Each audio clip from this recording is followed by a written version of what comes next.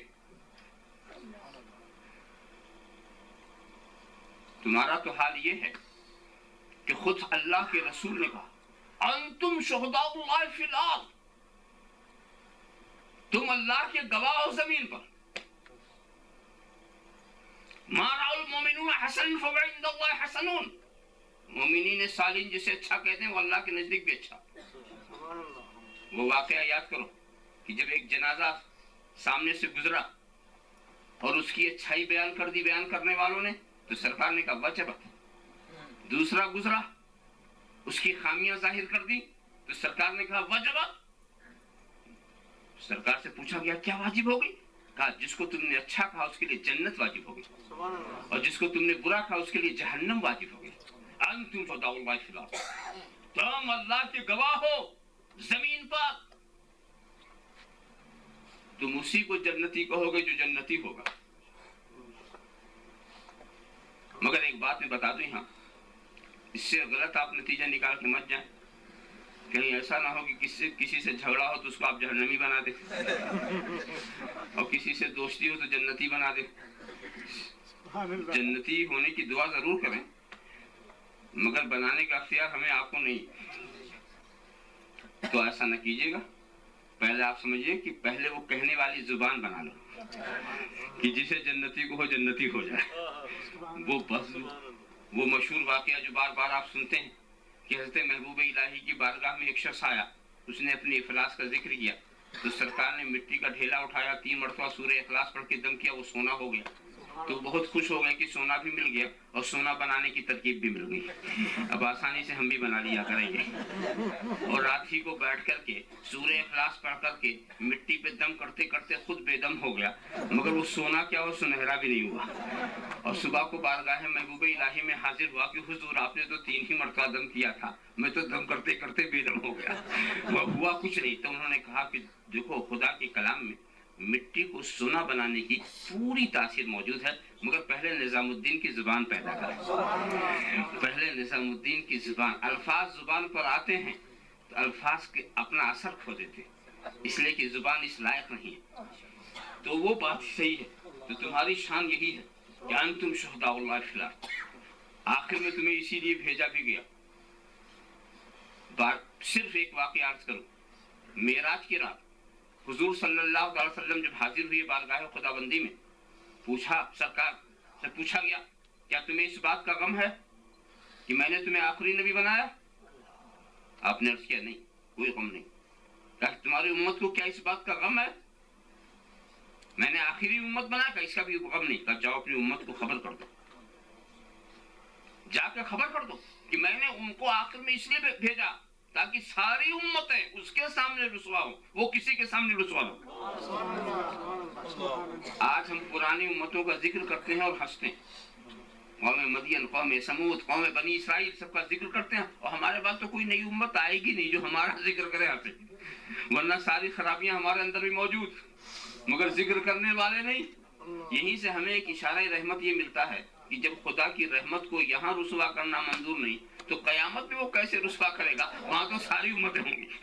تو جب یہاں کسی ایک امت کے سامنے وہ رسوا نہیں فرما رہا ہے تو اللہ کے رسول کے صدقے میں، ان کی شفاعت کے صدقے میں انشاءاللہ وہاں بھی رسوائی نہیں ہوگی، وہاں بھی رسوائی نہیں ہوگی۔ آخر میں اس لیے بھیجا گیا سب تمہارے سامنے رسوا ہوں، اور ویسے بھی آخر میں آخری کلاس والے ہوتے وہی رکھے جاتے ہیں۔ اور بڑی رعایتیں، ذرا آپ کی رعایتیں دیکھیں، آپ سے زکوٰۃ کے مسئلے میں صرف 40واں، اور پہلے امتوں کے لیے زکوٰۃ چوتھائی۔ ایک بات بتائیے، 40واں نکالنے میں تو بہت سوچتے ہوں گے، اگر چوتھائی نکالنا پڑتا تو کیا ہوتا؟ آپ سے خدا نخواستہ اگر گناہ کبیرہ صادر ہو، پہلے کا کیا قانون تھا؟ توبہ، گردن کاٹ دو، یہ توبہ، اور کوئی اپنے گناہ کو چھپا بھی نہیں سکتا تھا، دست قدرت سے دیوار اس کے دروازے پہ لکھ اٹھتا تھا کہ آج اس نے ایسا کیا۔ آپ دیکھیں، اور آپ کے عیب کو تو آپ کا بھائی بھی نہیں جانتا، آپ کا بیٹا بھی نہیں جانتا، آپ کا باپ بھی نہیں جانتا۔ رب تبارک و تعالیٰ ہمارے لیے کیسا ستار العیوب ہے، ہمارے عیبوں کو کیسا چھپا رہا۔ اور پھر گردن کاٹنے کی ضرورت نہیں، دل کی سچائی کے ساتھ، صحیح ندامت کے ساتھ توبہ کر لو، 2 قطرہ گرا لو، بس سارا گناہ معاف۔ کیا آسانی ہو گئی، کتنی سہولت ہو گئی۔ پہلے اگر کپڑوں کے اوپر نجاست لگ جائے تو کپڑے کو کاٹ دو، اور آج پانی سے دھو دو۔ بدن پہ کچھ لگ جائے تو کھرچ ڈالو، آج صرف پانی ڈال دو، بہہ جائے، صاف ہو گیا۔ کتنی سہولت، کتنی آسانیاں۔ اس کی وجہ بھی یہی لگتی ہے کہ آخری کلاس والوں کے لیے آسانیاں ہونی ہی چاہیے۔ جو ابتدائی بچے پڑھنے جاتے ہیں نا، ان کے لیے اگر اتنی آسانیاں دے دی جائیں تو وہ تو کچھ سمجھے ہی نا۔ مثال کے طور پر بڑے کلاس کے بچوں اگر غلطی کرتے ہیں تو ان کو سزا نہیں دی جاتی، زیادہ زیادہ کلاس سے باہر کر دو، اور کلاس سے باہر ہونا ہی ان کو بہت محسوس ہوتا ہے کہ ہمیں بڑی سزا مل گئی، اس کا احساس ہوتا، اس لیے وہ سمجھدار ہوتے ہیں۔ اب اگر چھوٹے بچوں کو کوئی کلاس سے باہر کر دے، سزا کے بجائے کلاس سے باہر کر دے، تو سمجھے تو اچھا طریقہ ہو گیا، یہ تو اچھی طریقہ بچنے کا ہو گیا۔ تو جیسے جس کلاس کے لوگ ہوتے ہیں اس سے ویسے ہی سلوک کیا جاتا ہے۔ تو آپ آخری کلاس کے لوگ ہیں، آپ تو تھوڑی بات کو زیادہ سمجھنے والے ہیں، زیادہ احساس رکھنے والے ہیں، اسی لیے آپ کو آخر میں رکھا گیا۔ اور آخر میں رکھنے کا ایک فائدہ دوسرا بھی میں نے دیکھا، مولانا روم نے تمثیل کے طور پر ایک مثال دی تھی، وہ آخر میں ہونے سے وہ فائدہ بھی ہمیں مل گیا کہ ایک شیر، انہوں نے ایک حکایت نقل کی، ایک شیر، ایک بھیڑیا اور ایک لومڑی، تینوں مل کر شکار ہو گئے۔ شکار میں 3 چیزیں مل گئیں، ایک گائے، ایک گدھا اور ایک خرگوش۔ اب شیر نے بھیڑیے سے یہ کہا تقسیم کر، تو اس نے کہا مہاراج اس میں تقسیم کرنے کی کیا بات ہے، گائے آپ کے لیے، گدھا میرے لیے اور یہ خرگوش لومڑی کے لیے۔ شیر کو غصہ آ گیا کہ میرے سامنے یہ حصے دار بنتا، میرے سامنے یہ حصے دار، ایک تماشا لگایا، وہ ختم ہو گیا۔ اور اس کے بعد پھر کہا لومڑی سے، اچھا اب تو تقسیم کر۔ کہا اس میں تقسیم کرنے کی بات کیا ہے مہاراج، کچھ بھی نہیں، یہ خرگوش آپ کا ناشتہ ہے، یہ گدھا جو ہے آپ کا ظہرانہ ہے، اور یہ گائے جو ہے وہ آپ کا عشائیہ، یہ لنچ ہے، یہ ڈنر ہے، یہ بریک فاسٹ، سب آپ کا۔ شیر خوش ہو گیا، سب میرے، ہاں سب آپ کا، خوش ہو گیا۔ تو اے لومڑی ایک بات یہ بتائی، یہ عقل تجھے کہاں سے آئی؟ کہا پہلے والے کا حال دیکھ کے۔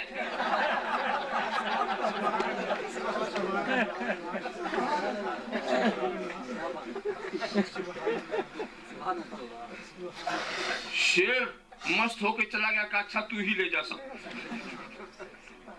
میں کہیں اور شکار کر لوں گا۔ دیکھا آپ نے پہلے والوں کا، پہلے والوں پر کیسے کیسے عذاب آئے۔ اب ان کا حال دیکھ کر کے ہم کو سنبھلنے کا موقع ملا کہ نہیں، کہ کون سی برائی پر کیا عذاب آ گیا۔ وہ تو بڑے ہی نادان ہیں جو پہلے والوں کے حال پر غور نہ کریں اور اپنے کو ملوث رکھیں۔ تو آخر میں آنے سے یہ بھی ایک فائدہ ہوتا ہے، واقعی تم اچھی امت ہو، اور قیامت کے دن بھی تم اچھی امت رہو گے انشاءاللہ۔ زیادہ تفصیلات میں نہیں لے جاؤں گا، بس قیامت کا منظر آپ وہ دیکھیں کہ انبیاء کرام اپنا گواہ بناتے ہیں امت رسول کو صلی اللہ علیہ وسلم۔ حالانکہ سارے انبیاء کرام بخوبی واقف ہیں کہ یہ ہمارے زمانے میں نہیں تھا، مگر گواہ بناتے، دعویٰ کیا کہ ہم نے تیرا پیغام پہنچایا، ان کی قوم نے انکار کر دیا، نہیں پہنچایا، گواہ پیش کرو، تو امت رسول کو گواہ پیش کیا۔ اب آپ خیال فرمائیں، گواہ امت، اب ایسی صورت میں امت نے گواہ دے دی، کافروں نے انکار کر دیا، یہ ہمارے زمانے میں نہیں تھے، ان کی گواہی نہیں مانتے۔ ظاہر ہے کہ جو انبیاء کے سامنے دلیری کرے وہ امت کو کس شمار میں رکھے، انکار کر دیا، مگر امت نے کہا کہ ہم سے تو اللہ کے رسول نے کہا، آخری نبی نے کہا، ہمارے سرکار نے کہا، اب نبی کریم گواہی دیں گے کہ یہ ہماری گواہی دینے والی امت گواہی دینے کے لائق، اس کی تصدیق فرمائیں گے۔ اب بات ختم ہو جائے گی، بات ختم۔ اس وقت کوئی بھی نہیں کہے گا کہ یہ رسول بھی ہمارے زمانے میں نہیں تھے، کوئی نہیں کہے گا۔ یہ نہ سمجھو کہ سرکار کی رسالت کی جلالت سے مروب ہو گئے، جی نہیں، رسولوں ہی کے خلاف تو وہ بات کر رہے ہیں، بلکہ یہ کہیے کہ اس وقت ایک کافر بھی انکار نہیں کر سکے گا۔ اس وقت سارے کفار، اس وقت ساری قومیں یہ ظاہر کر دیں گی کہ یہ رسول ہر زمانے میں تھے، یہ کوئی نہیں کہہ سکتا فلاں زمانے میں نہیں تھے۔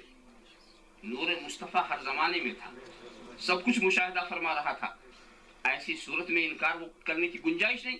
خیر وہ تو بات جانے دیجئے، سوال صرف یہ ہے کہ جب بات ختم ہونے والی تھی نبی کی گواہی پر، تو ڈائریکٹ انہی کو گواہ کیوں نہیں بنا لیا گیا؟ یہ امت کو گواہ بنائے، پھر وہ نبی کو گواہ بنائے، اتنی طوالت کی ضرورت کیا تھی؟ مگر دوستو اس میں صرف امت کا شرف بخشنا تھا، امت کو ایک اچھا مقام دینا تھا کہ گواہ کی بڑی شان ہوتی ہے، جو جس کا گواہ ہوتا ہے اس کا محبوب ہوتا ہے، جو جس کا گواہ ہوتا ہے۔ اب لوگ اپنے گواہوں کی بڑی دلجوئی کرتے ہیں، خدا نہ کرے کبھی آپ کو اس مرحلے سے گزرنا پڑے کہ کسی کو گواہ بنانا پڑے کورٹ میں جانے کے لیے، مگر اگر بنانا پڑ ہی گیا تو آپ تو تکلیف سے جائیں گے، گواہ کو آرام سے لے جائیں گے، اس لیے کہ وہ آپ کے حق میں گواہی دے گا۔ ہو کافی اور چائے کی تواضع ہوگی، اور کافی تواضع ہوگی، کھلاتے پلاتے لے جائیں گے، سمجھاتے بجھاتے لے جائیں گے، خود تکلیف میں رہیں گے، اسے آرام پہنچائیں گے۔ اور اس کے بعد یہ اور بات ہے کہ آپ کا طریقہ ہی الگ ہے کہ جب وہ گواہی دے کے پلٹے تو آپ یہ بھی نہیں پوچھتے کہ واپسی کا کرایہ بھی ہے کہ نہیں، یہ تو آپ کا انداز ہے۔ مگر بہرحال گواہ کی دلجوئی سبھی کرتے ہیں، گواہ کو خوش رکھنے کی کوشش سبھی کرتے ہیں، اس لیے کہ مقدمہ اور دار و مدار اسی پر، اگر وہاں جا کے کچھ ادھر کا ادھر ہو گیا تو کیا ہوگا؟ تو اسی لیے اس لفظ کی بھی حقیقت کھل گئی جس میں امت رسول کے لیے امت وسط کا لفظ آیا کہ یہ بیچ کی امت ہے، آخری امت کو کہا گیا یہ بیچ کی امت ہے۔ واقعی بیچ کی امت، بیچ والی چیز کا کردار ادا ہو رہا۔ ویسے تو بڑی توجیہیں کی گئی، تفسیریں کی گئی کہ بیچ کی امت، جو صدر ہوا کرتا ہمیشہ بیچ میں ہوتا تو فضیلت دکھانی مقصود ہے، وہ تو بات اپنی جگہ پر، مگر میدان قیامت میں تو ہم نے دیکھا واقعی یہ بیچ کی امت نظر آ رہی ہے۔